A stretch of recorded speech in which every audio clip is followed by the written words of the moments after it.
ES Audio.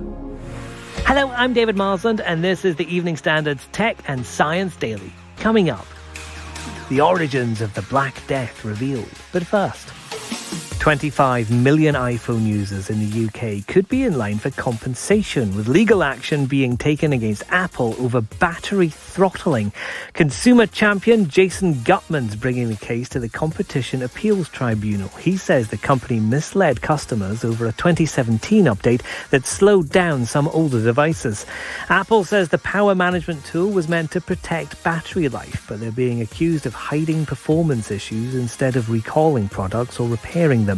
If he wins the £768 million case, Guttman's lawyers reckon affected users could get up to £60 compensation. It may be even more if you replace the battery or device because of problems. Now,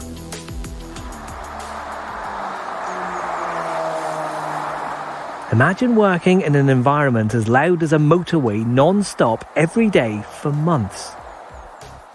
That's one of the issues faced by astronauts on the International Space Station, who are continuously exposed to 72 decibels of noise all the time.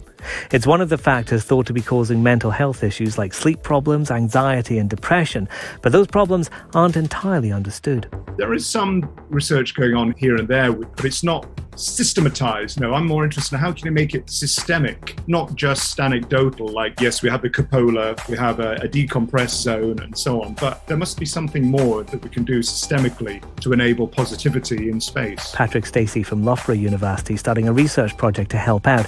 He'll be talking to NASA and European Space Agency veterans to figure out what's going on. What we're trying to do here is to get to the root triggers of various emotions that may arise on such deep space missions. We simply don't know. The work could also help others involved in extreme environments like submariners.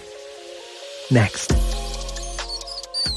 Rats are commonly believed to have spread the Black Death through Europe, although some studies suggest their role's been overstated. But where the plague actually came from has been a mystery.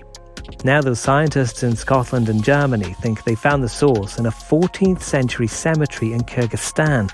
Records from 1338 revealed a huge spike in burials at Karachagak and Burana in the north of the country, which borders China in Central Asia.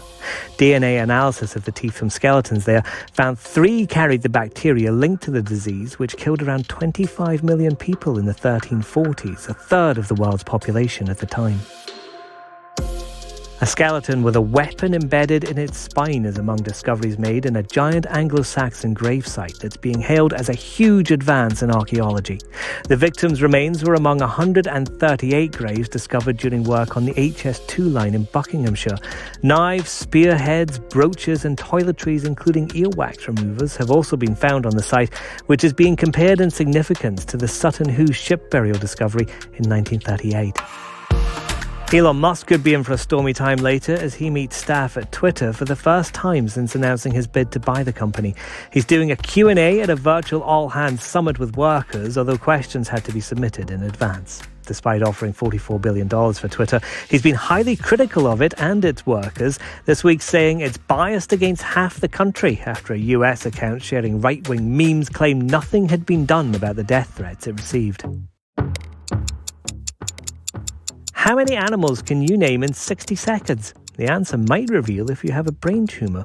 Researchers at the Western General Hospital in Edinburgh have been trialling the test with patients complaining about unexplained headaches.